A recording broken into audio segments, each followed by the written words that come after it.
We now come to the Deputy Leader of the Opposition, Angela Rayner.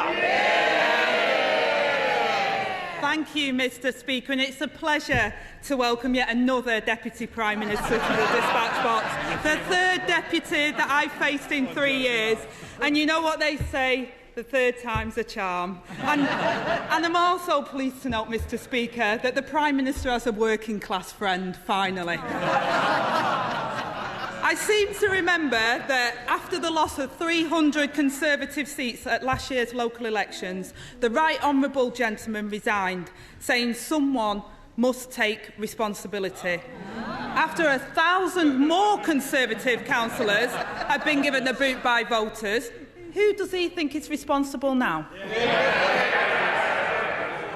Well, Mr Speaker, in the spirit of the Right Honourable Lady's opening remarks, can I just say it really is a pleasure to see the Right Honourable Lady here today. I was, though, expecting to face the Labour leader's choice for the next Deputy Prime Minister if they win the election, so I'm surprised that the Lib Dem leader isn't taking questions today.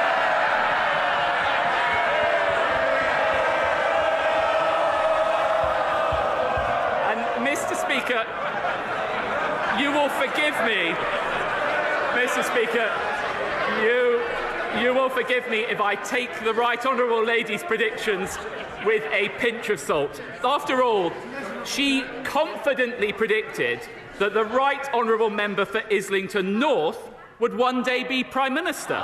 Remember, this is a man who wanted to abolish the army, scrap Trident, withdraw from NATO and abandon Ukraine.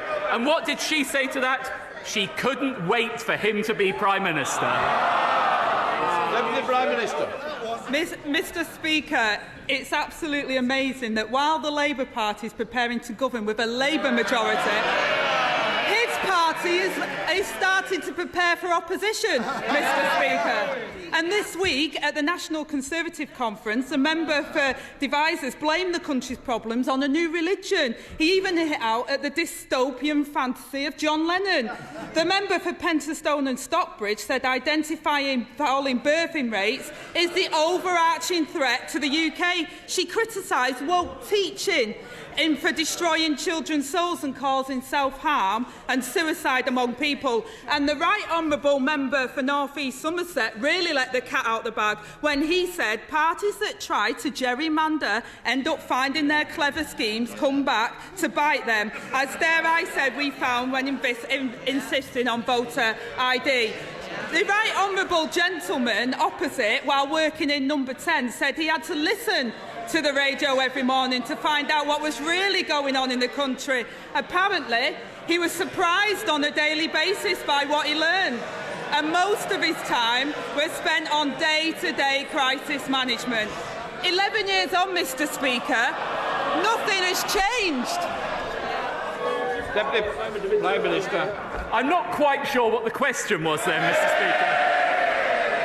But if she wants to talk about this sort of thing, we all know what's going on with her and her leader. It's all lovey-dovey on the surface. They turn it on for the cameras, but as soon as they're off, it's a different story.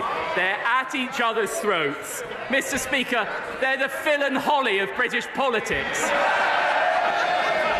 Deputy Leader. Mr Speaker. Deputy Leader of the Opposition. Thank you, Mr Speaker. The reality is, after 13 years of Tory rule, they're still lurching from crisis to crisis and wallowing in their own mess. They can't solve the crisis because they are the crisis. The honourable member opposite should take more note of what's happening at his conferences in his party before trying to make up what's happening in mine. The Prime Minister pledged that by March, NHS waiting lists would fall. It's now May.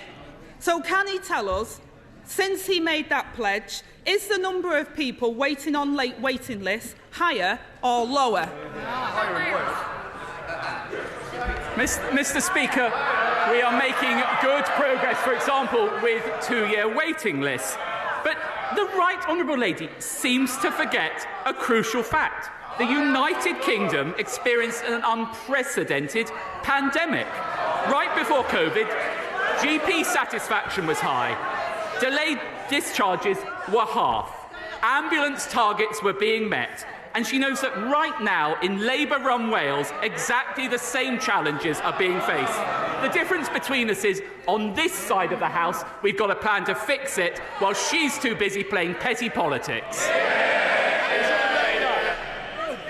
Mr. Speaker, even before the pandemic, waiting lists were going up. So it doesn't wash that this government, after 13 years in power, is blaming everybody but themselves for what people are having to put up with. He appears to be claiming that 11,000 patients waiting more than 18 months is an achievement. The last Labour government reduced waiting times from 18 months to 18 weeks, and he can come back to me when he's achieved that.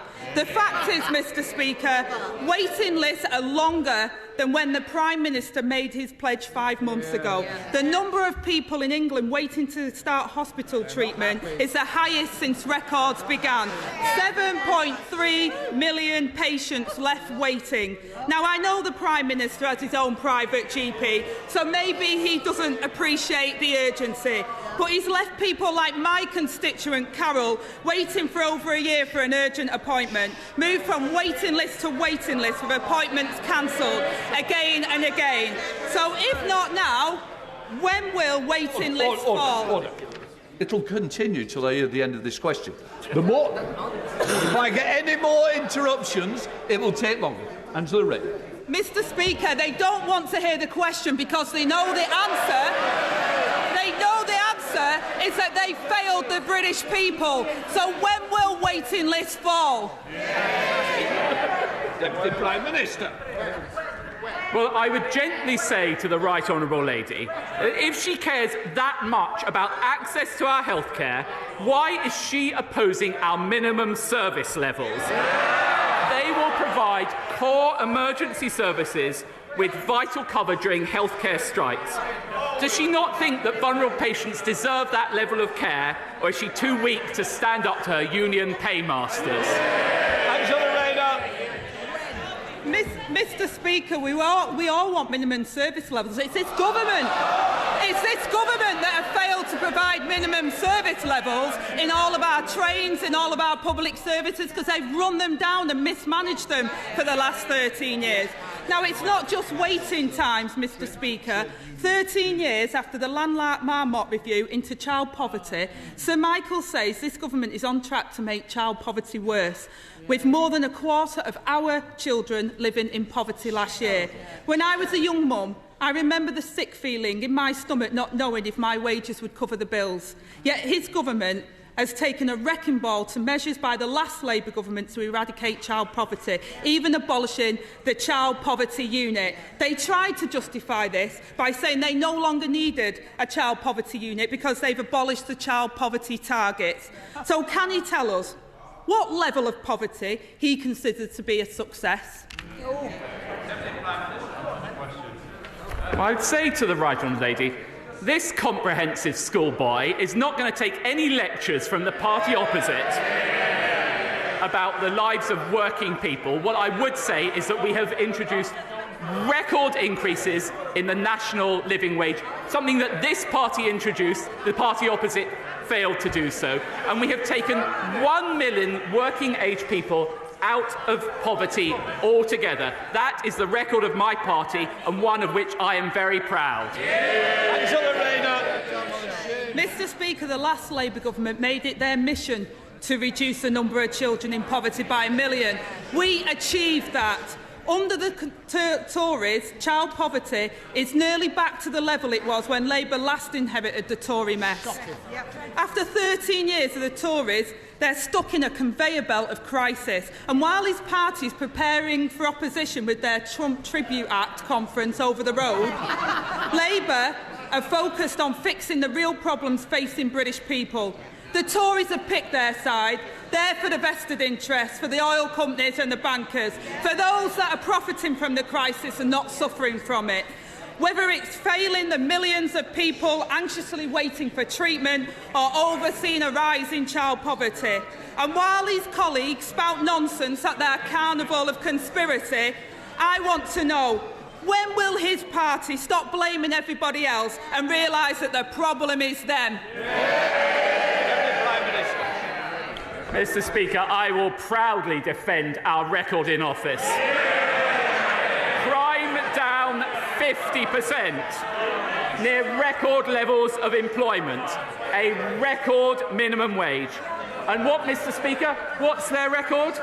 4 general election defeats, 30 promises already broken, and 1 leader who let anti-Semitism run wild. That is why the British people will never trust the Labour Party.